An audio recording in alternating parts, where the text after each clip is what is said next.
इस बार नए संवत्सर को लेकर थोड़ा सा हमें अलर्ट होने की जरूरत है। सूर्य को लेकर बहुत ही ज़्यादा सोशल मीडिया पे रील्स चल रही हैं। सूर्य की एनर्जी ऐसी रहेगी। सूर्य का सिर्फ हम इस साल को सूर्य की एनर्जी से कनेक्ट करके नहीं देख सकते हैं। 2026 की बात कर रही हैं? जी, 2026 की बात कर रही हूँ। क्या बात करें, आपने तो नया खेल शुरू कर दिया कि मतलब अब यहाँ पे बृहस्पति का भी रोल देखना होगा। बिल्कुल बिल्कुल। तो मैंने नाम लिया था कि रौद्र संवत्सर। जी जी जी बिल्कुल। ये क्या है? तो कहीं ना कहीं भगवान शिव का प्रभाव बहुत ज़्यादा रहने वाला है, तो वो रूल भी करते हैं। तो ये जो चाइना के बॉर्डर पर भी कहीं ना कहीं वॉर जैसी सिचुएशंस नजर आ रही हैं। देखिए, सिचुएशन में और वॉर होने में फर्क बहुत है। डिफरेंस है। आपकी प्रेडिक्शन कह रही है कि सिचुएशन पैदा होंगे बट वॉर नहीं होगा। वॉर नहीं होगा। तो हम न्यू बिगनिंग्स को देखेंगे, हम एक सनातन की लहर को इस साल में देखेंगे। ये देखिए, आप मेरी प्रेडिक्शंस को नोट करिएगा, ध्यान दीजिएगा। आगे चल के इस साल में इंडिया के इस शांति प्रस्ताव के लिए भी इंडिया की तारीफ भी जरूर होगी। अच्छा, इंटरनेशनल लेवल पर। जी हाँ। किन राशियों को बहुत अलर्ट होने की जरूरत है इस संवत्सर की, अगर मैं बात करूं तो? सबसे पहले ऐड ऑन करना चाहूंगी उन 3 राशियों को कि जिन पे ऑलरेडी शनि की 7.5 चल रही है। जो राशि वाले हैं बहुत ही ज़्यादा एक मेंटल हरासमेंट को फील कर सकते हैं।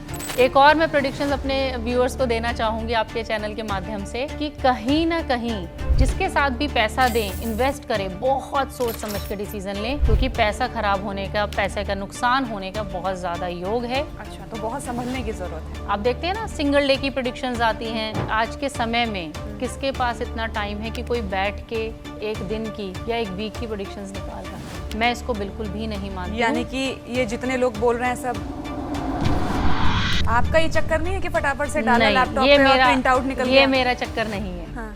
आप चाहे अपने स्क्रीन पर भी दिखा सकते हैं। ये भी हाँ, मेरी खुद की सेल्फ की कैलकुलेशन है। ये कुछ भी ड्रॉ करके लाई है। जी, ये कुछ भी कंप्यूटराइज्ड नहीं है। या इसकी शादी इस समय होनी चाहिए। अगर हमें वो प्रॉमिस दिख रहा है तो ही मैं उस पर्सन को एक उपाय भी बताती हूँ, अदरवाइज मैं उपायों में कम बिलीव करती हूँ। ये जो पाठ है, देखिए, कहने के लिए ये पाठ है, पर ये सिर्फ एक पाठ नहीं है, ये एक गोपनीय मंत्र है। इसको श्री रुद्र यामल तंत्र से लिया गया है। भगवान शिव ने माँ पार्वती को इसको बताया था गोपनीयता से। कहीं ना कहीं देखिए, ये भी कहा गया है कि जो लोग आप पे कोई वशीकरण करते हैं, कुछ उच्चाटन, ऐसी कोई प्रक्रिया करते हैं, उसका भी काट ये पाठ करता है। आपने खुद फील किया है? तो कुछ करने के तरीके हैं इसको कि सिर्फ सप्तशती उठाई और पढ़ना शुरू कर दिया? नहीं, देखिए मैं बताती हूँ। रहस्य क्या है? क्या 9 दिन व्रत करना, कूटू की पकौड़ियाँ खाना, फलाहार करना, क्या ये सिर्फ है नवरात्र? क्या है असली रहस्य इसका?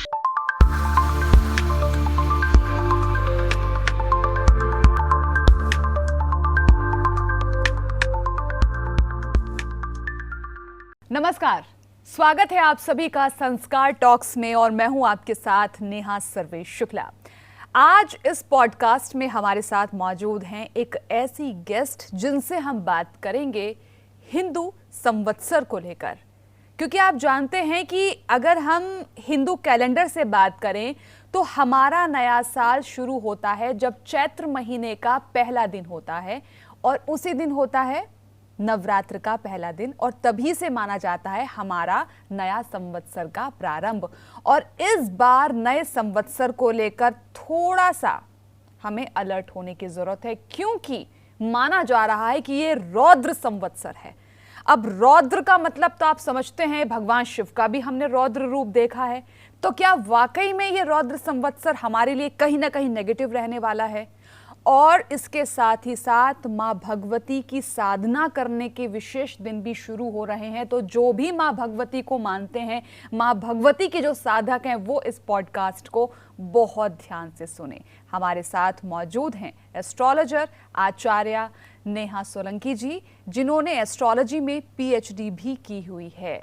बहुत बहुत स्वागत है आपका Acharya ji. Thank you so much Neha ji. बहुत अच्छा लग रहा है आपको अपने पॉडकास्ट में देखकर। और मतलब लग रहा है कि जैसे कि अभी हम बात कर रहे थे, कुछ टाइम पहले से रील्स वायरल हो रही थी हमारे नए साल को लेकर। भाई 2026 आ गया है, नया साल शुरू हो गया है, अब ये देखने को मिलेगा, ये सूर्य का साल है, ये मंगल इसका मंत्री है। तो सबसे पहले तो आप हमारे दर्शकों को ये समझाइए कि ये जो नव संवत्सर है क्या है ये, किस तरीके से हम इसको जानें और समझें? देखिए, जो हमारी हिंदू संस्कृति है, अगर हम अपने सनातन धर्म को देखें तो जो बहुत ही लंबे समय से, और जिसको मैं कहूँगी ये हमें एंशियंट एक तरीके से हमारे लिए मिरेकल, एक तरीके से हमारे लिए हमारी विरासत में हमें मिला हुआ वो ज्ञान है कि जिसकी वजह से आज तक भी हम लोग बहुत से अपने जो शुभ कार्य होते हैं, मांगलिक कार्य होते हैं, कोई किसी के घर में किसी बच्चे का जन्म हुआ है, किसी का विवाह है, या किसी का जैसे कहते हैं भूमि पूजन है, इस तरह के जितने भी मांगलिक कार्य हैं हम सभी उन्हीं मुहूर्त तिथियां इनके हिसाब से करते हैं। तो ये जो संवत्सर हमारा है, ये हमारा नए साल में हम 2083 यानी कि 2083 इस संवत्सर में हम प्रवेश करने जा रहे हैं। जैसा कि आपने भी बताया, चैत्र शुक्ल की प्रतिपदा यानी कि फर्स्ट, जो सबसे पहला दिन होता है, उस पहले दिन से हमारे हिंदू संस्कृति के अकॉर्डिंग हमारी नए साल की शुरुआत होती है। और देखिए, मैं तो अपने इसी नए साल को ही मानती हूँ। आप इसी को ही इम्पोर्टेंस देती हैं? जी, बिल्कुल इम्पोर्टेंस देती हूँ। देखिए, वो एक इंग्लिश कैलेंडर है जो कि हम एक नॉर्मल लाइफ में हम यूज़ कर रहे हैं, बट अगर मैं बात करूँ हमारी संस्कृति की, हमारे सनातन धर्म की, तो जो हमारा कह सकती हूँ मैं, जितना भी हमारा मुहूर्त हो गए, जो हमारी तिथियां हैं, जो हम जितने भी शुभ कार्य करते हैं, इस तिथि पर जो हमारा एक नव वर्ष का कैलेंडर शुरू होता है, जो तिथियां शुरू होती हैं उसके हिसाब से, यानी कि नए संवत्सर के हिसाब से वो शुरू होती हैं। अब देखिए, अगर मैं 2026 की बात करूं तो जैसे कि मैंने ऑलरेडी आपको बताया, 2083 यानी इस संवत्सर में हम प्रवेश करने जा रहे हैं। इस साल में 19 मार्च के दिन ये हमारी प्रतिपदा की तिथि पड़ रही है। और देखिए, जैसे कि आपने कहा कि सूर्य को लेकर बहुत ही ज़्यादा सोशल मीडिया पे रील्स चल रही हैं, सूर्य की एनर्जी ऐसी रहेगी, सूर्य का, ठीक है, 2026 इसका जो टोटल बनता है वो 10 नंबर बनता है। तो अगर हम देखें, हम 0 को काउंट नहीं करते हैं यानी कि नंबर 1, तो कहीं ना कहीं हम उसे सूर्य की एनर्जी से कनेक्ट कर रहे हैं। पर अगर आप बहुत ही ज़्यादा डिटेल में जाके देखेंगे तो सन की जो एनर्जी है वो वहाँ होगी, पर एक बहुत ही माइनर लेवल पे। माइनर? जी, आपने तो बहुत अलग बात बोल दी है। बहुत ही अलग बात है, क्योंकि सच्चाई ही यही है। हाँ। सच्चाई ही यही है। सिर्फ हम इस साल को सूर्य की एनर्जी से कनेक्ट करके नहीं देख सकते हैं। 2026 की बात कर रही हैं? जी, 2026 की बात कर रही हूँ मैं। तो फिर क्या देखना होगा इसमें? जी, अब आप देखिए, जैसे कि मैंने बताया कि संवत्सर जो है 19 मार्च, जो हमारा नए संवत्सर की चैत्र शुक्ल की जो प्रतिपदा होती है वो 19 मार्च को शुरू हो रही है, यानी हमारे साल का पहला दिन। उस साल के पहले दिन पर वो किस दिन पड़ रहा है, यानी कि इस साल वो गुरुवार को पड़ रहा है। उस दिन का जो स्वामी होता है वो ही हमारे वर्ष का, यानी कि हमारे जो नव वर्ष आरंभ होता है उसका राजा ही वही होता है। क्या बात करें, आपने तो नया खेल शुरू कर दिया कि मतलब अब यहाँ पे बृहस्पति का भी रोल देखना होगा। बिल्कुल बिल्कुल, देखिए, ये नया खेल है पर नई सच्चाई भी है। अगर हम हमारे शास्त्रों की बात करें, हम हमारी संस्कृति की बात करें, तो सन की एनर्जी न्यूमरोलॉजी के अकॉर्डिंग मैं कहूँगी 5%, 10%, हार्डली 20% इट्स देयर। बट अगर मैं बात करूं कि मेन रोल में कौन रहेगा, मेन फॉर्म में कौन रहेगा, तो वो हमारे रहेंगे वर्ष के राजा जुपिटर। उसके बाद जो मंत्री हैं वो मंगल हैं। तो आचार्य नेहा सोलंकी जी कह रही हैं कि 20% हार्डली सूर्य की एनर्जी काम करेगी। 15% 2026 में मेन इंपॉर्टेंट रोल जो है ये जुपिटर खेलने वाले हैं। जी, किस तरीके से खेल खेलेंगे ये भी बताइए, कैसे मानती हैं आप इसको? जी, देखिए, बहुत कुछ हम लोग भी सोशल मीडिया देखते हैं, बहुत कुछ मैंने सुना, और देखिए, मैं सबकी नॉलेज को मैं नमस्कार भी करती हूँ, सबका अपना अपना ज्ञान है। पर देखिए, सिर्फ एक छोटे से देखिए, मैं सन को छोटा नहीं कह रही हूँ, मैं उनकी कितनी एनर्जी इस साल रहेगी उसको छोटा बोल रही हूँ, या उनका रोल कितना रहेगा, कितना परसेंट काम करेंगे। तो उनका रोल बहुत ही कम है। मेन जो एनर्जी है, जैसे आपने बात करी जुपिटर की, जुपिटर अभी करंट जो चल रहे हैं वो हमारे वक्री चल रहे हैं, पर जुपिटर तो गुरु है। जुपिटर एक बहुत ही ज्यादा शुभ ग्रह हैं। टीचर देखिए क्या करता है, टीचर डांटता है, सब कुछ करता है, पर वो अपने बच्चे का भला चाहता है। उसी तरीके से जुपिटर ग्रह अभी अगर मैं देखूं तो वक्री अवस्था में है, कहीं ना कहीं अतिचारी भी हैं। अतिचारी गुरु अभी आगे भी रहेंगे, जो उपद्रव की स्थिति भी दिखाएंगे। पर अगर मैं बात करूं सबसे बेसिक जुपिटर के नेचर की, तो हम न्यू बिगनिंग्स को देखेंगे। हम एक सनातन की लहर को इस साल में देखेंगे। जगह जगह आप देखेंगे धार्मिक बड़े बड़े, जैसे कहते हैं ना, हमारे आयोजन हो रहे हैं। लेकिन वो तो चल ही रहे हैं ना, आप देखिए ना, राम मंदिर और ज्यादा आप इस साल में देखेंगे 2026 में, क्योंकि जुपिटर इस साल अपने साथ वो एनर्जी बहुत हायर लेवल पर लेकर आ रहे हैं। देखिए, जुपिटर राजा हैं, पर मंत्री कौन है? मंत्री है मार्स, यानी कि मंगल। मंगल की एनर्जी आपको पता है, गुस्सा, लड़ाई, युद्ध। मैं ये नहीं कह रही हूँ कि वो युद्ध कराएगा ही कराएगा, पर युद्ध जैसी स्थितियां। देखिए, जुपिटर ये कहता है, जुपिटर कभी गलत करने के लिए नहीं कहते हैं। वो कभी ये नहीं कहते हैं कि आप जाएं, आप युद्ध करें, नहीं। पर वो कहीं ना कहीं उन्हें दिख रहा है कि अगर सनातन के लिए कुछ होना है, जब वो अपने मंत्री मंगल को आदेश देंगे कि जाइए इसको ठीक करिए, तो अगर सनातन के नाम पे होगा तो फिर तो जरूर होगा। और मंगल का नेचर क्या है? देखिए, राजा ने आदेश दिया, अभी मंत्री के हाथ में है वो चीजों को कैसे हैंडल करता है। तो जुपिटर अपने साथ बहुत सारी अच्छी, देखिए मैं कहूँ, अगर मैं शिक्षा के स्तर पे देखूँ, तो जो लोग हायर स्टडीज़ के लिए प्लान कर रहे थे, या जो फर्दर एग्जाम्स के लिए कोई आईएएस, आईपीएस, सन की एनर्जी से भी हमें ये देखने को मिलेगा। बट अगर मैं मेन देखूं तो हमें जुपिटर की एनर्जी से ये ज़्यादा देखने को मिलेगा, क्योंकि जुपिटर मेन फॉर्म में है। राजा ही जब जुपिटर हो गए, उसके बाद जो मंगल की एनर्जी है, मंगल अपने देश के लिए, मंगल अपने लोगों के लिए कभी भी गलत नहीं होने देगा। वो फुल फॉर्म में आगे आके फाइट भी करेगा और राज्यों को जवाब भी देगा। देखिए, मंगल की जो स्थिति, हमारी जो इंडिया की कुंडली है वो वृषभ लगन कुंडली है, सेकंड भाव में, यानी कि जहाँ से हम धन देखते हैं, हम कहते हैं ना, हमारे राज्य का, हमारे देश का धन देखते हैं, हमारा व्यवहार हमारे खुद के देश में कैसा रहता है वो देखते हैं, यानी कि हमारी कंट्री की मैं बात कर रही हूँ अभी। तो मंगल की स्थिति वहाँ पर ये भी दिखा रही है कि आंतरिक, बाहर के देशों के साथ तो प्रॉब्लम्स हो सकती हैं, पर आंतरिक भी, जैसा कि अभी आपने बांग्लादेश में भी देखा, बहुत कुछ चल रहा है।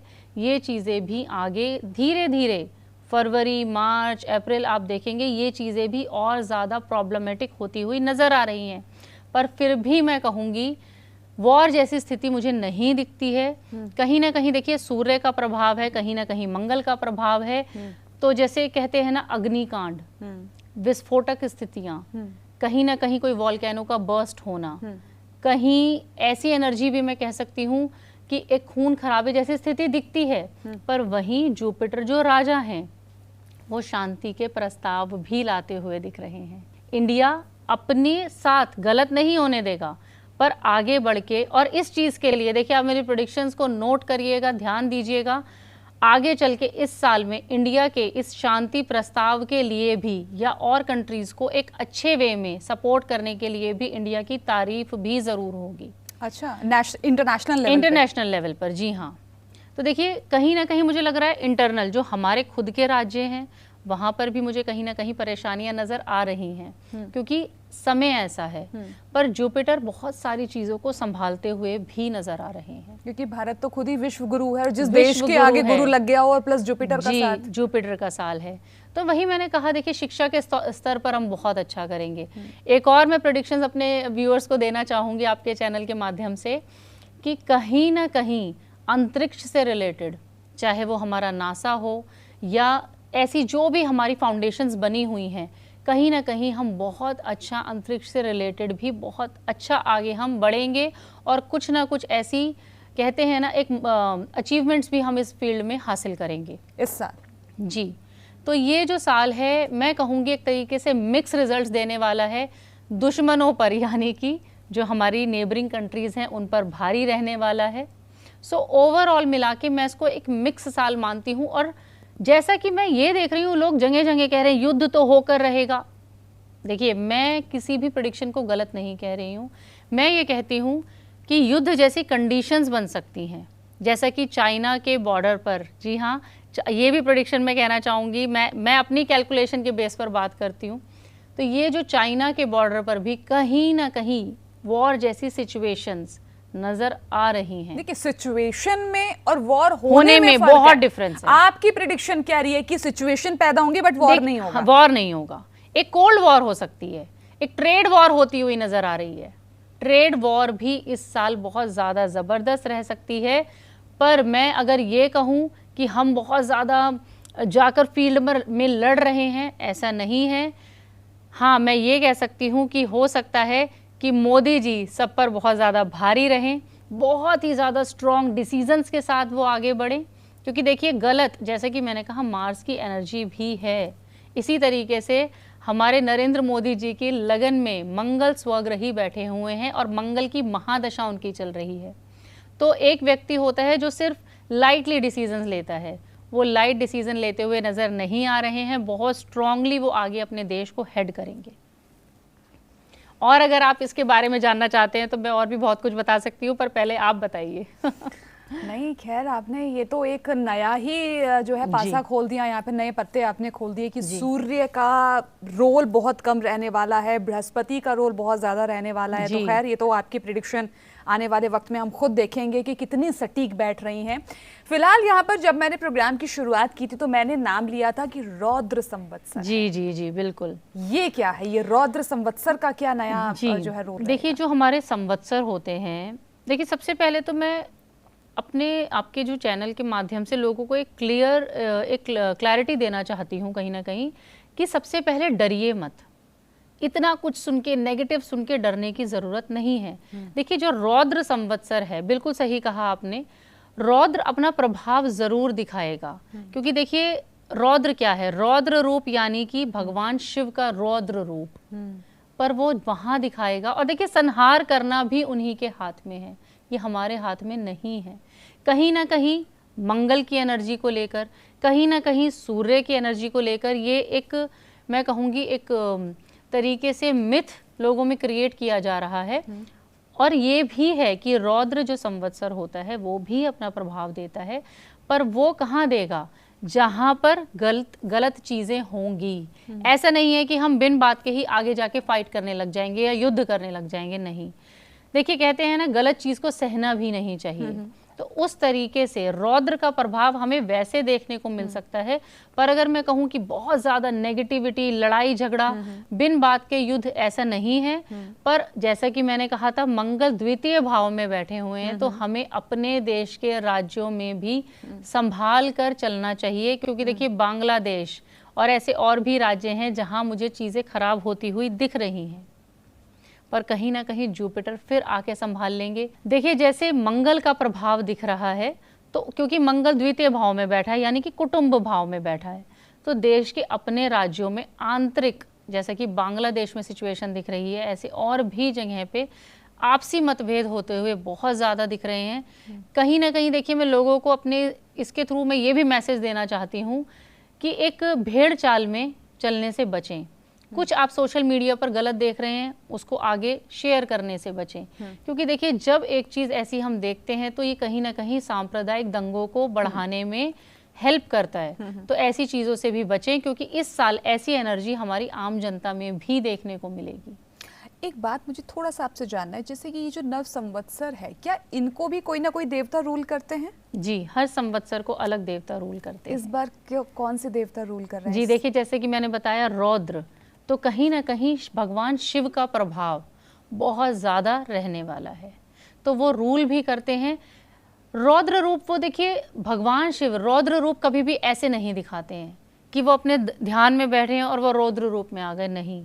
जब किसी भी चीज़ की अति हो जाती है, जैसे कहते हैं ना ये कलयुग है, जहाँ उन्हें अपना रौद्र रूप दिखाना होगा।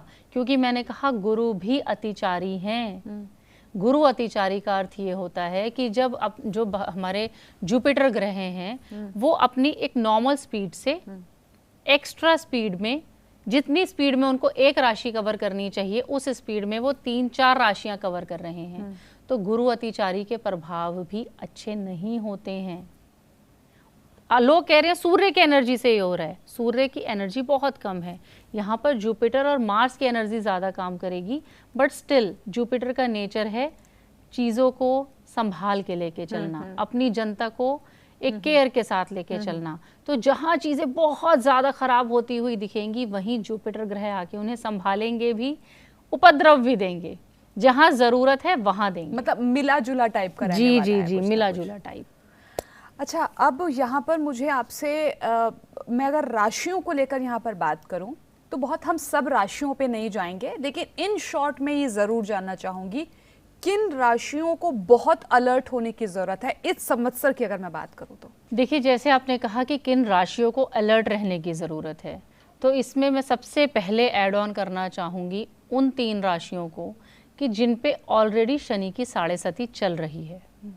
देखिए, क्योंकि जुपिटर और मार्स की हमने बात करी नए संवत्सर के हिसाब से, जैसा कि रौद्र संवत्सर, और वहीं मैं कहीं ना कहीं, देखिए मैं ये नहीं कहती हूँ कि अगर शनि की साढ़े सती है तो वो खराब ही होगी, ऐसा नहीं है। इसमें भी हमें एज एन इंडिविजुअल हर किसी का बर्थ चार्ट देखना होता है कि किसी के बर्थ चार्ट में शनि की पोजीशन कैसी है, किसी की कुंडली में अच्छा है, एवरेज है, बिलो एवरेज है, उसके बाद ही ये प्रेडिक्शन की जाती है। बट अभी जो मैं आपको बताऊंगी ये चंद्र राशि यानी कि मून साइन पर आधारित है। अब देखिए, जिनकी भी चंद्र राशि, सबसे पहले मैं बात करूंगी मेष राशि वालों के लिए, जिनकी भी चंद्र राशि मेष राशि है उन लोगों को एक्स्ट्रा केयर की ज़रूरत है। ऑलरेडी 2025 से उन पर शनि की साढ़े सती शुरू हो चुकी है, पर अगर अभी मैं इस साल की बात करूं तो उनको सबसे पहले अपनी हेल्थ की ध्यान दें। ज़रूर मेष राशि वाले सुने इस बात को, ध्यान ज़रूर दें। सबसे पहले अपनी हेल्थ की, सेकेंडली अपने फाइनेंसेस की। किसी को भी ऐसे ही कहते हैं ना उधार दे दिया, जिसके साथ भी पैसा दें, इन्वेस्ट करें, बहुत सोच समझ के डिसीजन लें, क्योंकि पैसा खराब होने का, पैसे का नुकसान होने का बहुत ज़्यादा योग है। अब देखिए, ऐसा नहीं है कि मैंने प्रेडिक्शन दी तो पूरे साल ऐसे ही चलेगा, बहुत अप्स एंड डाउन्स भी ग्रहों की पोजीशन में आते हैं। तो ये जो मैं बात कर रही हूँ साल के शुरू की बात कर रही हूँ, तो साल के शुरू में फाइनेंसेस, हेल्थ और अपने रिलेशनशिप पर भी बहुत ज़्यादा ध्यान देने की ज़रूरत है। क्योंकि देखिए क्या होता है, जब जब शनि की साढ़े सती होती है और शनि की साढ़े सती का पहला सबसे फर्स्ट भाग जो होता है वो मेष राशि वालों पर चल रहा है, तो कहीं ना कहीं ये उनको हेल्थ वाइज अफेक्ट कर सकता है। रिलेशनशिप में ब्रेकअप कराने का, एक कहते हैं ना आपसी मन ना मिलना, ऐसा नेचर भी कहीं ना कहीं शनि देव का प्रभाव ले आता है। तो जो भी आपके स्पाउस हैं, जो आपके लव पार्टनर हैं, उनको सुने, उनको समझें, तभी उनके साथ एक कहते हैं ना एक अच्छा बॉन्ड बनाने की कोशिश करें। अब अगर मैं बात करूं फाइनेंसेस की, तो फाइनेंस में जैसे कि मैंने पहले भी बताया, उधार ना दें, इन्वेस्टमेंट सोच समझ के करें।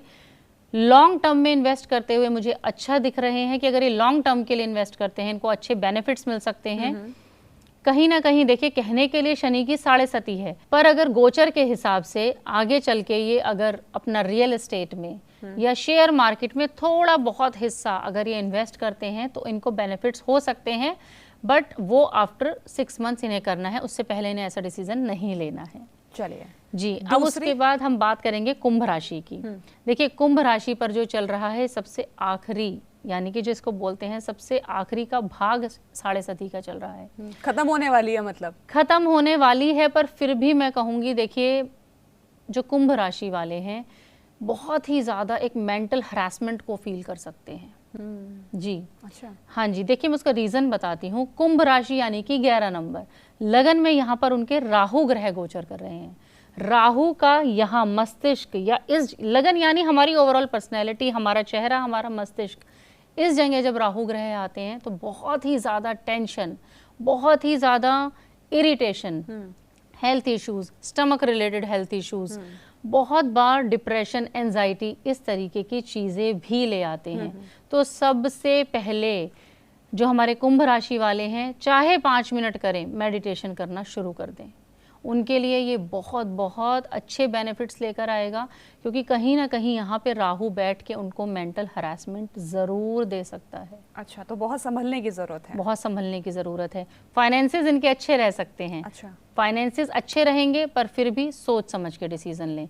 कहीं पर भी बिना चेक करे, या कहते हैं ना एक बंद आंखों के साथ इन्वेस्ट ना करें। कहीं भी कहीं साइन करना या कुछ भी बोल देना। रिलेशनशिप को अगेन इनको भी बहुत और ज़्यादा मैं कहूँगी मेष राशि वालों से भी ज़्यादा कुंभ राशि वालों को अपने रिलेशनशिप को संभाल के लेके चलना है, क्योंकि सप्तम भाव में केतु गोचर करेंगे। जब यहाँ पर केतु आते हैं, देखिए स्पिरिचुअल बनाते हैं, कहीं ना कहीं इनके जो पार्टनर हैं वो स्पिरिचुअल भी फील करेंगे, but side by side health issues, लड़ाई झगड़ा, कहीं ना कहीं एक कहते हैं ना बहुत ही ज़्यादा मेंटल इश्यूज भी यहाँ पे केतु आके दे सकता है। तो इनको अपने लाइफ पार्टनर की एक्स्ट्रा केयर करने की भी ज़रूरत है। तीसरी राशि कौन सी है? जी, तीसरी राशि मीन राशि है।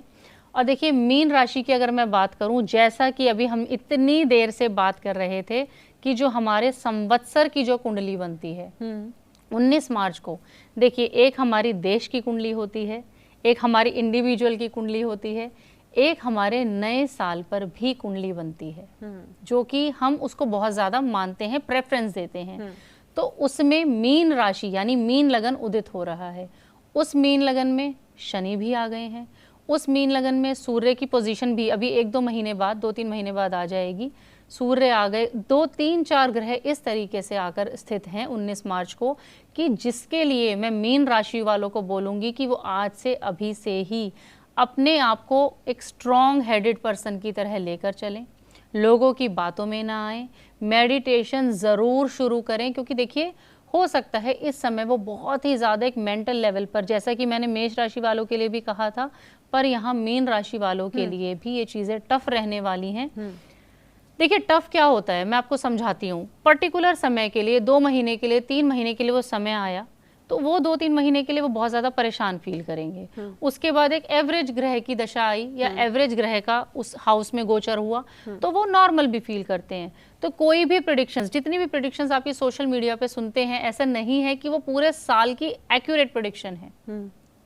और आप बिलीव हम तो सच मान लेते हैं ना, हमें लगता है नेहा जी अगर कुछ बता रही हैं तो वो ठीक ही होगा। देखिए मैं इसमें भी आपको गाइड करती हूँ। मीन राशि का एक बार मैं कंप्लीट करती हूँ। तो मीन राशि वालों के लिए अगेन मैं कहूँगी अपनी हेल्थ ज़रूर संभाल के चलें, मेंटल हेल्थ का ज़रूर ध्यान रखें। जो स्टूडेंट्स हैं, स्टूडेंट्स के लिए भी मैं खासकर कहूँगी अच्छा समय है, अच्छा समय है। अपनी पढ़ाई पर अगर वो फोकस करेंगे तो वो आगे बहुत अच्छा कर पाएंगे। जो फर्दर स्टडीज़ के लिए प्लान कर रहे हैं वो बहुत अच्छा कर पाएंगे। रिलेशनशिप वाइज अगेन मीन राशि वालों को भी बहुत ध्यान रख के चलने की ज़रूरत है। अब देखिए मैंने ये सारी प्रेडिक्शंस बताई, पर अभी जैसे आपने कहा कि हम तो वही राशियाँ सुन लेते हैं। देखिए मैंने जो प्रेडिक्शंस दी हैं ये हमारी बिल्कुल मून राशि पर यानी कि मून साइन पर आधारित हैं। पर अगर आप मुझसे पूछें कि मैं 12 की 12 राशियां आपको बता दूं और मैं ये सोचूं कि मेरी राशियों पर सब लोग बिलीव कर लें या जो भी सोशल मीडिया पर चलता है लोग उस पर बिलीव करें, देखिए मैं इससे बिल्कुल भी एग्री नहीं करती हूँ। देखिए जो राशियां हैं, आप मुझे एक बात बताइए, दुनिया में इतने लोग पैदा होते हैं, सबका बर्थ चार्ट अलग है, हर इंडिविजुअल का बर्थ चार्ट अलग है, इट्स टोटली डिफरेंट। सिर्फ एक राशि को सुन लेने से देखिए जो बहुत ज़्यादा, अगर मैं कहती हूँ आज मुझे अपनी कैलकुलेशन पर बिलीव है, ये मैं कैलकुलेशन करके लेकर आई हूँ, तब मैंने इतनी प्रेडिक्शन दी है। पर जो ये डे वाइज आप देखते हैं ना, सिंगल डे की प्रेडिक्शंस आती हैं या वीकली भी आती है। आप मुझे सिर्फ इतना बताइए, आज के समय में किसके पास इतना टाइम है कि कोई बैठ के एक दिन की या एक वीक की प्रेडिक्शंस निकाल रहा है? मैं इसको बिल्कुल भी नहीं मानती। यानी कि ये जितने लोग बोल रहे हैं सब, देखिए मैं वही बताना चाह रही हूँ कि जब हर किसी का इंडिविजुअल का बर्थ चार्ट अलग है, उसकी राशि अलग है, उसके अलावा कुंडली में ग्रहों का गोचर क्या चल रहा है, देश का गोचर क्या चल रहा है, उसके कौन से ग्रह उच्च के हैं, कौन से ग्रह नीच के हैं, सब चीज़ों का एक कंक्लूजन निकल के तब एक प्रेडिक्शन आती है। ठीक है, एक दिन के लिए, 2 दिन के लिए आप अपना एक बहुत ही माइनर लेवल पर आप हालचाल जानना चाहते हैं कि मेरे करंट में क्या चल रहा है, उसके लिए सुनना समझना इट्स ओके। पर उन चीज़ों को सुन के बिलीव कर लेना, अपना मेंटल लेवल एकदम हिला लेना, अरे मेरा तो बुरा ही समय आने वाला है, मेरे साथ तो बुरा ही हो रहा है, वो चीज गलत है। अच्छा ये बताइए मुझे, जैसे कि मैंने जो राशियों की प्रेडिक्शन दी है वो मैंने ईयर वाइज भी दी है, मंथली भी मैंने कहा कि जब अच्छा समय आएगा, अच्छा एवरेज प्लैनेट आएगा तो अच्छी प्रेडिक्शंस भी होंगी। पर साथ ही मैंने शनि की साढ़े सती से जो सबसे ज्यादा अफेक्टेड, यानी जिन पे शनि की साढ़े सती चल रही है, उनकी प्रेडिक्शंस दी हैं। तो मैं हमेशा यही, देखिए अपने व्यूअर्स को भी मैं यही गाइड करूंगी कि सिर्फ एक राशि को सुन के अपना पूरा साल खराब ना करें। मैं भी प्रेडिक्शंस देती हूँ, पर मुझे अपनी प्रेडिक्शंस पर बिलीव है, क्योंकि मैं बाय हैंड उन प्रेडिक्शंस को निकालती हूँ। अच्छा, जी हाँ, मैं बहुत समय देती हूँ। आपका ये चक्कर नहीं है कि फटाफट से डाला नहीं, लैपटॉप ये पे और मेरा प्रिंट आउट निकल ये गया? मेरा चक्कर नहीं है। हाँ। आप चाहे अपने स्क्रीन पर भी दिखा सकते हैं, ये भी हाँ, मेरी मैं देख खुद रही की हूँ, सेल्फ की कैलकुलेशन है। आप ये हाथ कुछ से भी ड्रॉ करके लाई हैं जी, ये सब? कुछ भी कंप्यूटराइज्ड नहीं है। अदरवाइज आप सुनिए, आप सुन के जो एक लाइट वे में आप उसको ले सकते हैं, पर अगर आप उसको अपनी लाइफ के लिए एक एज अ रोल सीरियसली ना हो, हाँ, उसको लेकर। सीरियस ना लें, उसको लेके अपना मेंटल ट्रॉमा ना आप एक लेकर बैठ जाएं। मुझे लगता है कि जो इंसान जैसा सोचता है वैसा भी क्योंकि होता उन है। लोगों के तो व्यूज हो रहे हैं और आप पूरा दिन परेशान हो रहे हैं, अरे यार आज तो कुछ हो ही जाएगा लग रहा है, जी, क्योंकि जी। सुबह बताया है किसी ने कि Exactly. आज का दिन अच्छा नहीं है। एग्जैक्टली। तो मतलब बहुत ज्यादा विश्वास ना करें, ठीक है जो चल रहा है चलने दें। अगर किसी को एक्चुअली प्रॉब्लम है, किसी को जानना है, किसी ने डिसीजंस लेने हैं, देखिए एस्ट्रोलॉजी क्या है। पहले तो लोगों को मैं यही मिथ क्लियर कर देती हूँ, एस्ट्रोलॉजी कोई जादू नहीं है, ये कोई मैजिक नहीं है। जो एस्ट्रोलॉजर ये बोलता है कि इससे आपका भाग्य बदल जाएगा, या मैं अभी आपको ये बता रही हूँ या बता रहा हूँ तो आपकी ये चीजें चेंज हो जाएंगी, सॉरी, वो बिल्कुल गलत गाइड कर रहा है आपको। देखिए, जब भी अगर आपके बर्थ चार्ट में जो लिख कर आ गया, जो आपकी डेस्टिनी लिख कर आ गई, उसको कोई नहीं बदल सकता है, चाहे मैं हूं चाहे कोई भी हो। तो फिर आप लोग करते क्या हैं? हम उपाय बताते हैं, तब बताते हैं कि जब हमें, देखिए 2 सेक्शन होते हैं, मैं आपको बताती हूँ। जो हमारी कुंडली होती है उसमें बहुत सारे सेक्शंस बनते हैं, ठीक है। तो जो हमारा लगन चार्ट होता है उसका एक भाग्य भाव होता है, उसको हम नवांश बोलते हैं, D9। बर्थ चार्ट के बाद अगर D9 में हमें वो प्रॉमिस दिख रहा है कि हाँ ये बंदा सक्सेस करेगा, या ये लड़की पढ़ाई में अच्छा करेगी, या इसकी शादी इस समय होनी चाहिए, अगर हमें वो प्रॉमिस दिख रहा है तो ही मैं उस पर्सन को एक उपाय भी बताती हूँ। अदरवाइज मैं उपायों में कम बिलीव करती हूँ। अच्छा, जी। आप नहीं बताती लंबे लंबे उपाय? जी नहीं, देखिए मैं बताती हूँ क्या होता है। जैसे कि मैंने क्या बताया, D1 के बाद D9, नहीं, मुझे यानी बड़ी इंटरेस्टिंग पॉइंट पकड़ा है मैंने अभी, इस पे जी, बात बताइए, करते हैं। आपने बताइए। बोला कि हम D9 चार्ट को देखते हैं, फिर हम बताते हैं कि जी ठीक है जी आपकी नौकरी लग जाएगी। अब D9 चार्ट भी नहीं कह रहा है कि नौकरी लग जाएगी, आपकी कुंडली भी नहीं कह रही है नौकरी लग जाएगी, फिर ये लाखों लाखों क्यों पैसे आते हैं क्लाइंट की तरफ से, क्यों मांगे जाते हैं, क्यों यज्ञ हवन ये करा देंगे, पूजा मंत्र जप फलाना? देखिए मैं बताती हूँ क्यों चलती हैं ये सब जी जी चीजें? जी, मैं बताती हूँ। देखिए हमारे जो हिंदू ज्योतिष शास्त्र है, ये बेसिकली तो ये एक सब्जेक्ट है, ये एक वो एंशियंट साइंस है। और देखिए इसको मैं कई लोग कहते हैं क्या प्रेडिक्शन सच होती हैं? 100% सच होती हैं। देखिए एस्ट्रोलॉजी गलत नहीं हो सकती, बताने वाला एस्ट्रोलॉजर जरूर गलत हो सकता है, या उसकी प्रेडिक्शंस में थोड़ी बहुत कमी हो सकती है। जो हमारे उस समय पे हमारे जो महर्षि रहे हैं, उन्होंने जो हमें ज्ञान दिया, देखिए उनको उस ज्ञान से कोई लालच नहीं था। आज हमारा प्रलोभन हमारे साथ जुड़ गया है कि आज हम इससे कमाई करेंगे, या आज हमें रिटर्न में हमें कुछ चाहिए। जैसा कि आपने कहा, उस समय पे कोई प्रलोभन नहीं था, कोई लालच नहीं था। उस समय सिर्फ और सिर्फ प्रेडिक्शंस होती थी, सूर्य और चंद्रमा के आधार पर प्रेडिक्शंस होती थी। तो उस शास्त्र को तो मैं कभी भी गलत नहीं कह सकती कि जो हमारा एस्ट्रोलॉजी है वो एक्यूरेट नहीं है। एस्ट्रोलॉजी की प्रेडिक्शंस बिल्कुल एक्यूरेट होती हैं, पर बताने वाले से कुछ गलतियां हो सकती हैं। अब देखिए जैसा कि आपने कहा कि क्यों ये सब कराया जाता है, तो देखिए हम जो एस्ट्रोलॉजी में गाइड करते हैं, हम एस्ट्रोलॉजी में कर्म कांड को हम एक कहते हैं ना कि गाइड कर सकते हैं। हम मंत्र चैंटिंग बता सकते हैं कि आप मंत्र चैंटिंग करें, या फिर हम ये कह सकते हैं कि आप किसी ग्रह के निमित्त होकर उसको प्रार्थना करें। ये चीजें तो हैं, पर इसके अलावा जो उपाय बताए जा रहे हैं वो हर उपाय हर पर्सन के लिए नहीं बना है। कि मतलब ये तेज पत्ता जला लो और ये सब हो जाएगा, तो ये सब नहीं कर सकते। देखिए मैं ये कहती हूँ कि आम जनता को क्यों पागल बनाना। देखिए वो एक होप के साथ हमारे साथ जुड़ते हैं, उनको वो बताइए जो रियल है। हो सकता है तो बताइए, नहीं हो सकता तो बताइए। और जब कुंडली में ऐसे हमें प्रॉमिसेस दिखते हैं तभी हम कर्म कांड के लिए, जैसा आपने कहा यज्ञ हवन, तब हम गाइड करते हैं। मंत्र चैंटिंग के लिए तब हम गाइड करते हैं। अगर दिख रहा है कि नहीं, इस समय से इस समय तक आपके जॉब के योग नहीं हैं, तो वैसे गाइड करिए ना। जनता तो बहुत भोली है। देखिए, मैं ये भी कहना चाहती हूँ, तरह तरह के उपाय करके आज आपने शनिदेव को तेल चढ़ा दिया, मंगलवार को आपने कोई और उपाय कर दिया, बृहस्पतिवार को आपने कोई और उपाय कर दिया, आप खुद की एनर्जी ब्लॉक कर रहे हैं। आप ऐसे समझिए, जब तक आप अपना इंडिविजुअल का बर्थ चार्ट नहीं दिखा लेते हैं, कोई भी उपाय करना आपके लिए समय व्यर्थ करने के बराबर है। अच्छा, अपनी कुंडली होनी चाहिए सामने। अपनी कुंडली दिखाए बिना तो कुछ हो ही नहीं सकता।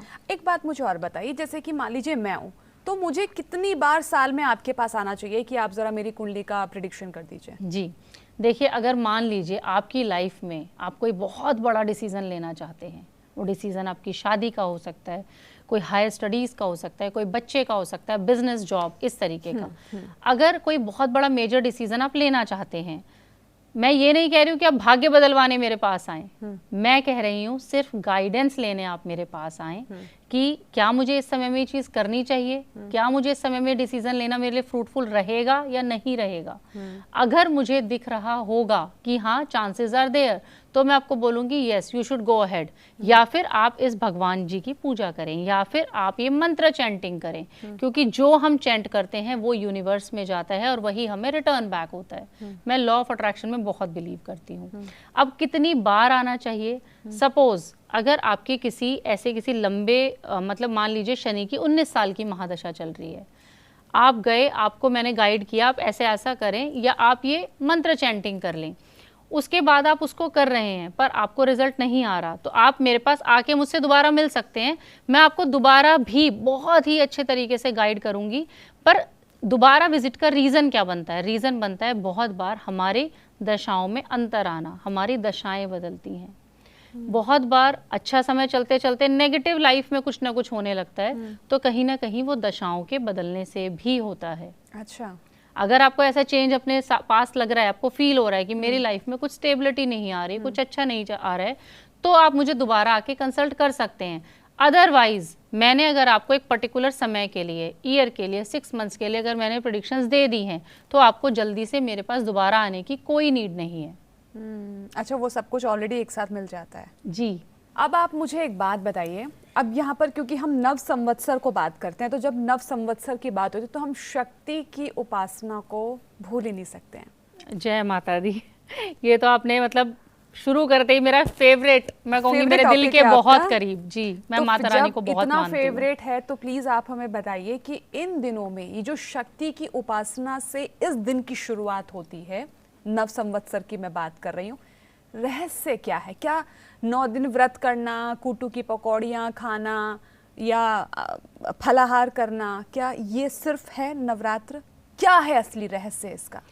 देखिए, हमारी जो संस्कृति है, जैसा कि मैंने पहले भी शुरू किया था, कि इस दिन हमारे नव वर्ष का प्रारंभ होता है।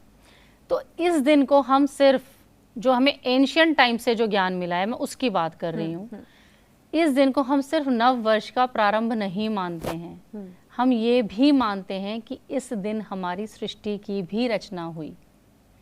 इसी दिन, यानी कि इस पर्टिकुलर तिथि को, इसीलिए हम इसे ब्रह्म संवत भी कहते हैं। जैसे हमने कहा, एक तो संवत्सर का नाम हो गया, और इसको हम, क्योंकि हमारे ब्रह्मा जी ने हमारी सृष्टि की रचना करी, इसलिए हम इसे ब्रह्म संवत्सर का नाम भी देते हैं। इस नाम से भी वो जाना जाता है। अब देखिए, आपने कहा माँ देवी के बारे में, तो ये तो आपने ऐसी बात कर दी जैसे आप बिल्कुल मेरी माँ की ही बात कर रहे हैं, क्योंकि मैं बहुत ही ज़्यादा दिल से, मन से उनको मानती हूँ, उनको पूजती हूँ। इस दिन, यानी कि जैसे कि मैंने कहा, नए साल की शुरुआत, सृष्टि की रचना, आप समझने की कोशिश करिएगा कि जो हमारा ब्रह्मांड है, हम कहते हैं कि हम ऐसे बहुत से ब्रह्मांड और भी यूनिवर्स हैं जो आज नासा जिनकी रिसर्च भी कर रही है, पर हमारे वैदिक ज्योतिष में, हमारे हिंदू संस्कृति में हम मानते हैं ब्रह्मा जी ने इसकी रचना करी। पर कभी आपने सोचा है कि ब्रह्मा, विष्णु, महेश, ये लोग किसके आगे नतमस्तक होते हैं? शक्ति के आगे।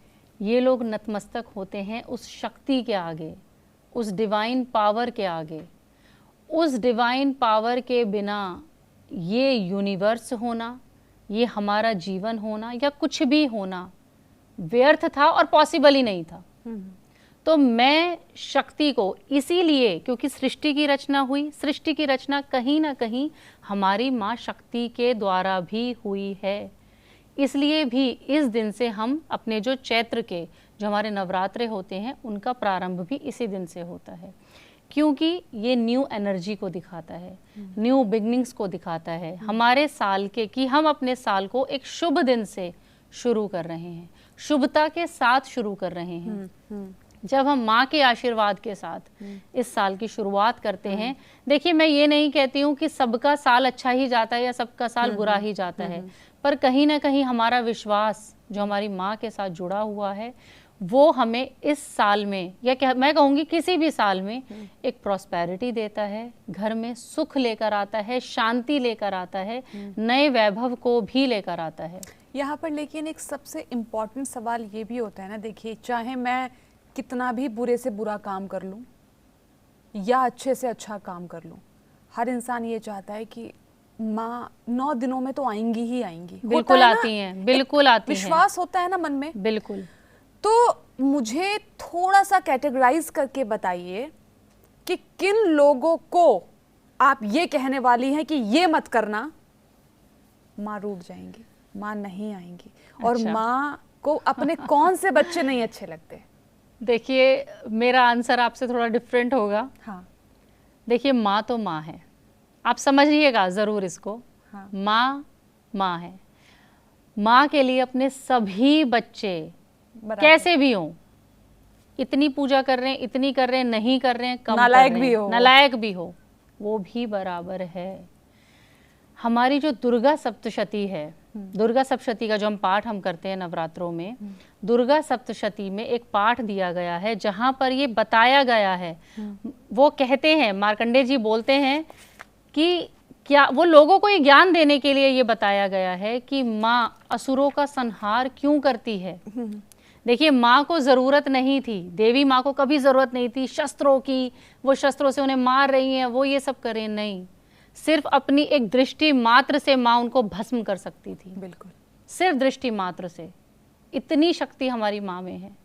पर कहीं ना कहीं उनके द्वारा जो उन्होंने अस्त्र यूज़ करे, जो उन्होंने शस्त्र यूज़ करे, जिसको उन्होंने मारा अपने उन असुरों की भलाई के लिए कि मेरे हाथों से मारे जाने के बाद तुम्हें स्वर्ग लोक की प्राप्ति हो, उन असुरों का भी, जिन असुरों का जो उनकी जान के पीछे पड़े थे, उन असुरों का भी जब माँ बुरा नहीं सोच सकती, तो आप खुद सोचिए, हम तो आम बच्चे, भोले बच्चे हैं, हमारा तो माँ कभी बुरा सोच ही नहीं सकती। जो उनके दुश्मन थे वो भी एक कहते हैं ना शांति के साथ अपने प्राण छोड़े, या स्वर्ग लोक की उनको प्राप्ति हो, नर्क लोक उन्हें प्राप्त ना हो, या पाताल लोक उनको प्राप्त ना हो, इसलिए उन्होंने उनका संहार किया। अब आप देखिए ना, मतलब मुझे तो याद आ रहा है दुर्गा सप्तशती जब पढ़ते हैं तो जी। मतलब भक्त तो छोड़ दीजिए, जी। जो दैत्य हैं उनके नाम से भी माँ कहलाई, जैसे कि दुर्गम दैत्य का माँ ने जी। वध किया तो दुर्गा जी। कहलाई, जी। महिषासुर का वध कर दिया तो महिषासुर महिषासुर मर्दिनी कहलाई। बिल्कुल। मतलब दैत्यों का भी नाम माँ ने अपने सामने जोड़ा, ये कितनी बड़ी बात है ये। बहुत बड़ी बात है। और देखिए मैं बताना चाहूँगी कि देखिए अब हमारे जो नवरात्र शुरू हो रहे हैं, और कहीं पर भी आप मेरे YouTube, इंस्टा कहीं पर भी अगर आप सर्च करेंगे आपको बहुत इजीली मिलेगी, क्योंकि मैं हर नवरात्रे पे मैं ये जो एक इन्फॉर्मेशन कह लीजिए, नॉलेज कह लीजिए, मैं ज़रूर देती हूँ अपने व्यूअर्स को, और आज भी बताना चाहूँगी। देखिए माँ का एक पाठ होता है, जैसे हमने कहा कि मैंने अभी कहा मैं उपायों में बिलीव नहीं करती, मैं मंत्र चैंटिंग बता सकती हूँ, भगवान की पूजा में बताती हूँ, और उपाय हम उन लोगों को बताते हैं कि जिनके D9 सेक्शन में वो प्रॉमिस दे रहा हो कि ये चीज़ हो सकती है। अब देखिए एक सिद्ध कुंजी का स्त्रोत, ये पाठ मैं रोज करती हूँ, मैं खुद भी करती हूँ, अभी भी रेगुलर करती हूँ मैं, मुझे याद ही नहीं है मैं कितने सालों से कर रही हूँ। अच्छा जी। ये जो पाठ है, देखिए कहने के लिए ये पाठ है, पर ये सिर्फ एक पाठ नहीं है, ये एक गोपनीय मंत्र है। इसको श्री रुद्र यामल तंत्र से लिया गया है और भगवान शिव ने माँ पार्वती को इसको बताया था गोपनीयता से। तो ये एक ऐसा सिद्ध पाठ है कि जब आप इसको करते हैं, दुर्गा सप्तशती के चाहे आप सारे पाठ कर रहे हैं या नहीं कर रहे हैं, कीलक, अर्गला, स्त्रोतम, सूक्तम अगर आप कर रहे हैं या नहीं कर रहे हैं, उन सभी पाठों को करने की जगह अगर आप सिर्फ इस एक पाठ को करते हैं, ये आपको साहस देता है, ये आपको बल देता है, ये आपको नेगेटिव एनर्जी से बचाता है। कहीं ना कहीं आपके घर में पवित्रता, शुद्धता, आपकी जो मनोकामनाएं हैं, जो भी मनोकामना है उनको पूरा करता है। कहीं ना कहीं देखिए ये भी कहा गया है कि जो लोग आप पे कोई वशीकरण करते हैं, कुछ उच्चाटन, ऐसी कोई प्रक्रिया करते हैं, उसका भी काट ये पाठ करता है। आपने खुद फील किया है? मैंने फील किया है, मैं वो शक्ति, वो पॉजिटिव एनर्जी मैं फील करती हूँ। और ऐसे ऐसे कार्य कई लोगों को हमने बताया इस पाठ के बारे में, बहुत लोग ये करते हैं, मेरे कहने पर भी लोगों ने किया और उनको बहुत ही पॉजिटिव रिजल्ट मिले हैं। तो कुछ करने के तरीके हैं इसको कि सिर्फ सप्तशती उठाई और पढ़ना शुरू कर दिया?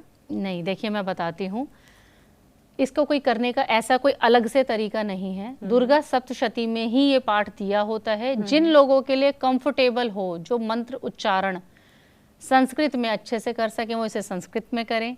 जो नहीं कर सकते हैं वो इसे हिंदी में भी कर सकते हैं। पर सबसे पहली जो इसका रूल है वो यही रूल है कि आपको इसको ऐसे वर्बली लाउड नहीं बोलना है। हार्डली 5 मिनट्स का ये हमारा पाठ होता है। तो आपको इसे मन ही मन, साइलेंटली मन ही मन आपको इस पाठ को करना है। और ये मैं मानती हूँ, जो इस पाठ को करता है ना, माँ का आशीर्वाद उस व्यक्ति पर हमेशा बना रहता है।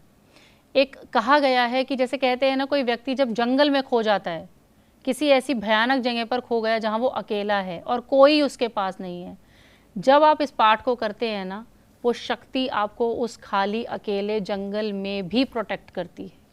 आप इस एग्जाम्पल से समझ रहे होंगे मैं क्या कहना चाह रही हूँ कि आप जब बहुत ज्यादा मुश्किलों से घिर गए हो, लिखा ना कि व्यक्ति जब विषम से विषम परिस्थितियों में घिर जाए, जी, तब भी जाके ये जो पाठ है, ये जो माँ की जो ये साधना है, मैं इसको साधना सिद्ध बोलती हूँ। क्योंकि देखिए मैंने पहले भी बताया, ये पाठ हम इसे बोल रहे हैं पर ये भगवान शिव और माँ पार्वती के बीच होने वाला एक संवाद, एक उनको बताया गया गोपनीय मंत्र है। तो इसको मैं ऐसा मानती हूँ कि ये बहुत ही ज़्यादा आपकी लाइफ में मिरेकल लेके आने वाला, आपकी लाइफ में प्रॉस्पेरिटी लेके आने वाला। और मैं चाहूँगी कि हमारे व्यूअर्स इस पाठ को करना शुरू करें, चाहे खुद की हेल्थ हो, चाहे बच्चों की हेल्थ हो, चाहे हस्बैंड के अच्छे काम, ग्रोथ, किसी भी चीज़ के लिए वो इस पाठ को करें। चाहे देखिए मैं किसी भी चीज़ को ये नहीं कहती कि आज आपने बीज डाला अगले दिन पेड़ उग जाएगा, ये कभी भी पॉसिबल नहीं है। आपको पेशेंस रखने पड़ेंगे, पेशेंस के साथ आप चलें। कुंडली जो आप लेकर आए हैं, कुंडली का भाग्य कोई नहीं बदल सकता। आप समझ रहे हैं, मैं आज भी अपनी ही बात पे हूँ, अभी भी मैं अपनी बात पे हूँ। कुंडली के भाग्य कोई नहीं बदल सकता, पर इन ग्रहों के ऊपर भी जो डिवाइन पावर है, उनके हाथ में ताकत है।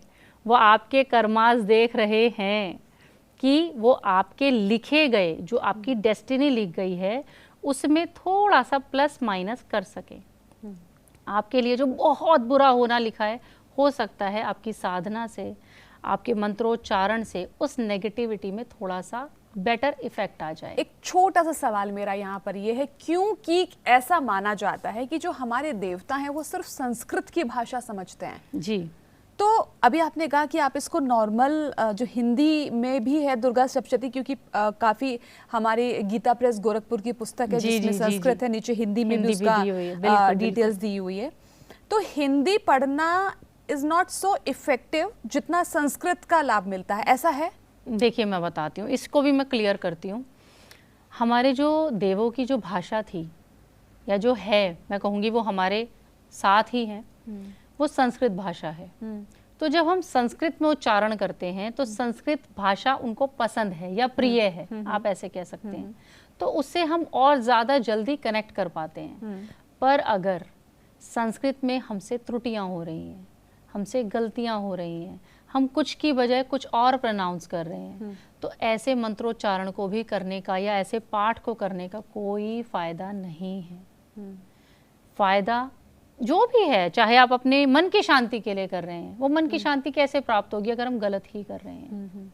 तो उसके लिए बेटर ये है कि अगर आपको संस्कृत अच्छे से आती है या आप उसको धीरे धीरे पढ़ना शुरू करें, समझना शुरू करें, प्रोनाउंस कर, अगर आपका मन है कि आपको संस्कृत में ही करना है तो उसको आप प्रॉपरली प्रोनाउंस करें। और अगर आपको लगता है कि आपसे नहीं हो पा रहा है तो भगवान तो श्रद्धा का भूखा है। संस्कृत उनकी प्रिय भाषा है, पर वो आपका भाव भी देखते हैं। सिर्फ देखिए, मंदिर में 5-5, 6-6 घंटे बैठना, 3-3, 4-4 घंटे बैठ के पूजा करना, मैं सिर्फ इसको भगवान की प्रार्थना पूजा नहीं मानती हूँ। पूजा करना बहुत अच्छी बात है, ये क्रिया है जिससे आप भगवान से कनेक्ट होते हो। पर कोई व्यक्ति अगर सिर्फ 5 से 10 मिनट दे पा रहा है और वो 5 से 10 मिनट सिर्फ अपने इष्ट को दे रहा है, उनको समर्पित कर रहा है, हो सकता है वो 5 से 6 घंटे बैठने वाले व्यक्ति से ज्यादा कनेक्ट कर पाए। ये हमारी श्रद्धा पे भी होता है। अगर आप हिंदी में भी कर रहे हो और आपकी श्रद्धा भाव है तो माँ जरूर सुनेंगी। और माँ सुनती हैं, बिल्कुल सुनती हैं। मैंने अपनी लाइफ में बहुत सारे मिरेकल्स देखे हैं, बहुत सारे ऐसे एग्जाम्पल्स देखे हैं। क्या आप कुंडली से अलग हटकर, जैसे आपने बताया कि माँ की साधना, माँ का रहस्य, इन बातों को आप बताती हैं जो लोग हैं जो आपके पास आते हैं? जी बिल्कुल। देखिए, मैं ये अगेन जैसे मैंने अभी कहा कि 4-4, 5-5 घंटे बैठना, मैं अपने आप को स्पिरिचुअली भगवान कोई से एक एग्जांपल बताइए ना कि कोई आया हो आपके पास और फिर क्या मतलब कैसे? और मतलब जैसे होता है ना कि लोग आते हैं कि जी मेरी कुंडली का विश्लेषण कर दीजिए, जी। फिर क्या उनके जीवन में ऐसा कोई बहुत बदलाव? बड़ा बदलाव, जी, मैं जैसे बताती आपने हूँ। कहा ना कि उन्होंने साधना की राह को पकड़ा हो, माँ जी, भगवती जी। से जुड़े हों वो? मैं बताती हूँ। देखिए, फर्स्ट ऑफ ऑल तो एस्ट्रोलॉजी का रूल होता है कि हम किसी की भी कोई इंफॉर्मेशन ना बोलें, तो इसलिए मैं किसी का नाम नहीं लूंगी। ये मेरा एक फर्स्ट रूल है, प्राइवेसी। हर किसी को अपनी प्राइवेसी पसंद होती है। नाम मैं नहीं लूंगी। एक हमारे जानने वाले हैं and she is a doctor, और बहुत ही अच्छे रिनाउंड डॉक्टर हैं वो। उनकी डॉटर को कुछ ऐसा एक हेल्थ इशू हुआ जो कि उन्होंने बहुत ट्रीटमेंट्स किए, बहुत ट्रीटमेंट। आप खुद सोचिए, जो खुद डॉक्टर होंगी वो कहाँ कौन सी जगह पर उन्होंने नहीं दिखाया होगा, बेस्ट से बेस्ट ट्रीटमेंट उन्होंने कराया होगा, पर वो चीज़, वो बीमारी ऐसी थी जो क्योर नहीं हो सकती थी। अच्छा। देखिए, मैं कभी भी ये नहीं कहती कि आप मेडिकल ट्रीटमेंट को छोड़ दो, कभी भी नहीं छोड़ना चाहिए। आज हमारे साइंस ने भी इतनी तरक्की की है और हमारा एस्ट्रोलॉजी एक हमारा एंशिएंट साइंस ही है। तो जब आप भगवान की प्रार्थना और अपने मेडिकल ट्रीटमेंट को साथ लेके चलते हो तो वो आपको बहुत बेटर रिजल्ट देता है। तो उन्होंने बहुत कोशिश करी, बहुत ट्राई किया। उसके बाद हमारा उनसे मिलना हुआ तो उन्होंने बताई अपनी प्रॉब्लम्स, जो कि मैं अभी यहाँ ऐसे मैं डिस्कस नहीं करना चाहती, बट जो भी प्रॉब्लम थी उसके बाद मैंने उनको गाइड किया कि देखिए, आप सब कुछ कर रहे हैं, आप मेडिकल ट्रीटमेंट करिए, आप सब करिए, जो प्रार्थना पूजा पाठ आप करते हो, पर सिर्फ एक मेरे कहने से अपनी बेटी के नाम पर या बेटी के नाम से आप इस सिद्ध कुंजिका स्त्रोत पाठ को पूरे श्रद्धा भाव से पढ़ना शुरू करें। अच्छा, आपने सजेस्ट किया? जी, सिर्फ उनको नहीं, मैं बहुत लोगों को सजेस्ट करती हूँ। तो मैंने उनको सजेस्ट किया, आप इस पाठ को करना शुरू करो, अपने बच्चे की अच्छी हेल्थ के लिए आप करना शुरू करो। देखिए, उस बच्चे का ट्रीटमेंट भी चला, पर एक समय आया जब उसकी चीज़ें डायग्नोज होना ही बंद हो गई थी, रिपोर्ट्स में कुछ आ ही नहीं रहा था।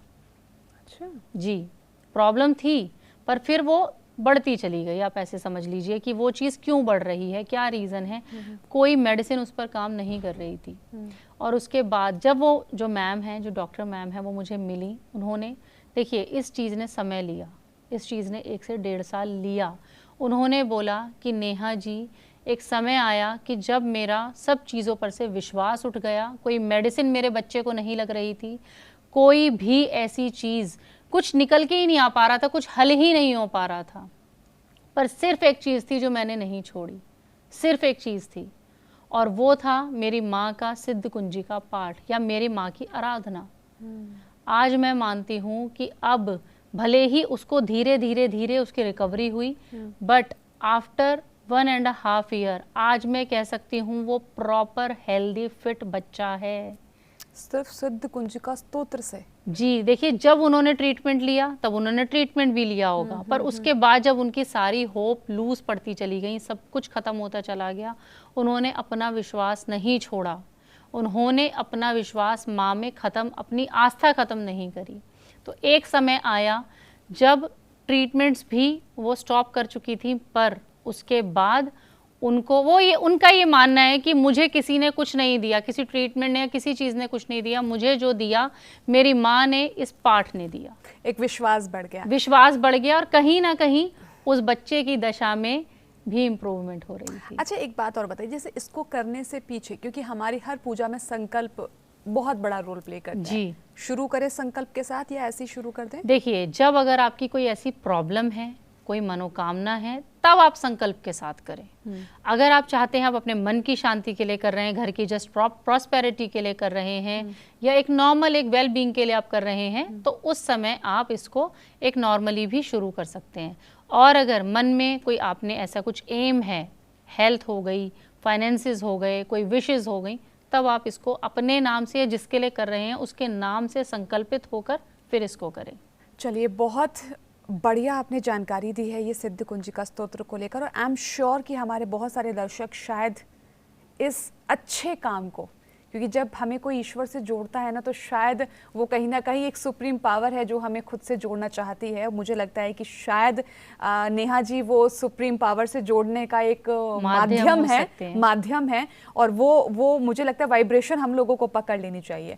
और देखिए सभी प्री डिसाइडेड है। मैं ये मानती हूँ आज हम लोग यहाँ बैठे हैं, या माँ का ये कहीं ना कहीं आशीर्वाद है कि वो भी व्यूअर्स को मिले, या जिस भी, मैं कहती हूँ देखिए हमारी माता रानी हो या जो भी उनके इष्ट भगवान हैं, उसमें उनकी आस्था होना। आपकी बातों में ना बार बार मुझे वो कर्मा और वो की डेस्टिनी, ये सब मुझे याद आ रहा है। अगर माँ भगवती ने चाहा तो हम अगला एपिसोड जरूर करेंगे कि ये जो हमारे पुराने कर्म है, इसका हमारे कुंडली से या आज के वक्त से क्या कनेक्शन है। लेकिन फिलहाल जाते जाते यहाँ पर मैं पूछना चाहूंगी, क्योंकि अक्सर लोगों के मन में ये सवाल होता है कि भाई इस बार नवरात्र कितने हैं, तो मन में लोगों की भ्रांति आ रही है कि पहला नवरात्र नहीं है, लोगों को ऐसा लग रहा है इस बार। अच्छा। तो क्या ये ठीक है?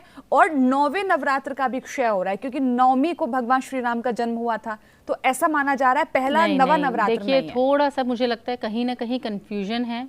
जो प्रतिपदा को, जो जिस दिन हमारा फर्स्ट नवरात्र है जो हम कहते हैं, उसकी कोई तिथि क्षय नहीं हो रही है। जो 19 मार्च को कोई तिथि क्षय नहीं हो रही है। बिल्कुल जैसे नॉर्मली हम प्रतिपदा यानी जैसे अपना फर्स्ट नवरात्रा मनाते हैं या माँ को मनाते हैं, तो वो फर्स्ट नवरात्रा प्रतिपदा यानी 19 मार्च को है।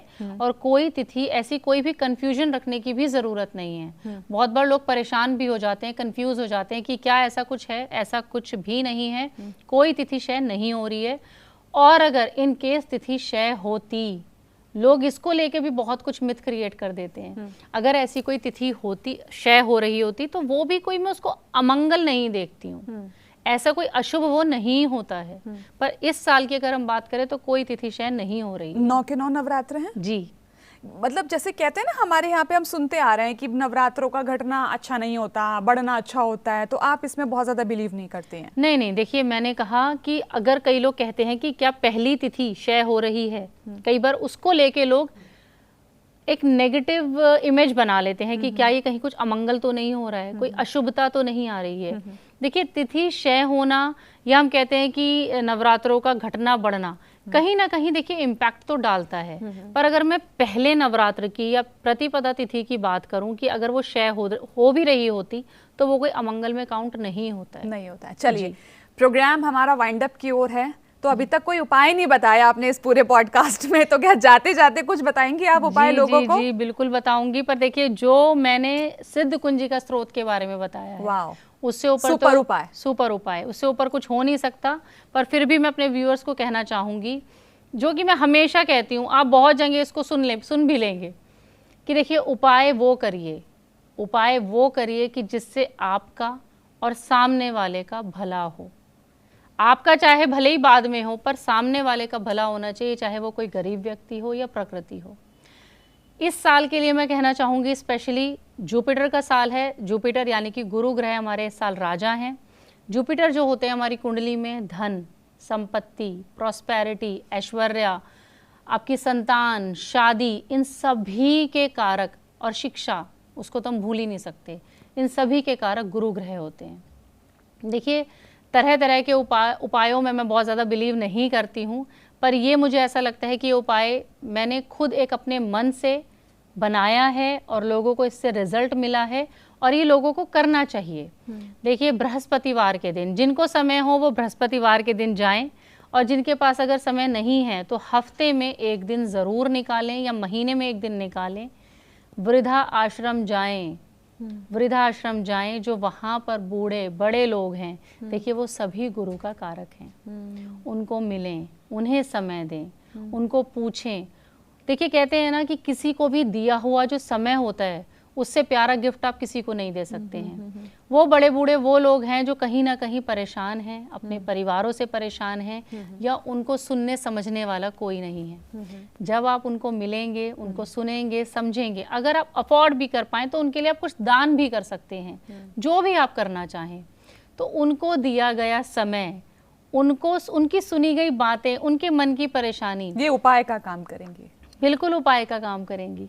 आपकी कुंडली में जो जुपिटर के मैंने जो जो चीज़ें बताई हैं, धन बताई है, संपत्ति, आपकी संतान, सब में आपको एक शुभ, एक अच्छा प्रभाव ज़रूर देखने को मिलेगा। चलिए, तो ओवरऑल इस पूरे पॉडकास्ट में बहुत कुछ नया हमें समझने के लिए और सुनने के लिए मिला, क्योंकि हम अभी तक सुन रहे थे कि सूर्य का साल है, लेकिन यहाँ पर नेहा जी ने उस परसेप्शन को पूरा चेंज कर दिया और कहा कि नहीं, जुपिटर, बृहस्पति बहुत ज़्यादा रूल करने वाले हैं, और इस साल में युद्ध की स्थितियां बन सकती हैं, भारत की इमेज बढ़ेगी, नरेंद्र मोदी एक बहुत बड़ा, जो हमारे भारत के प्रधानमंत्री हैं, बहुत बड़ा डिसीजन ले सकते हैं।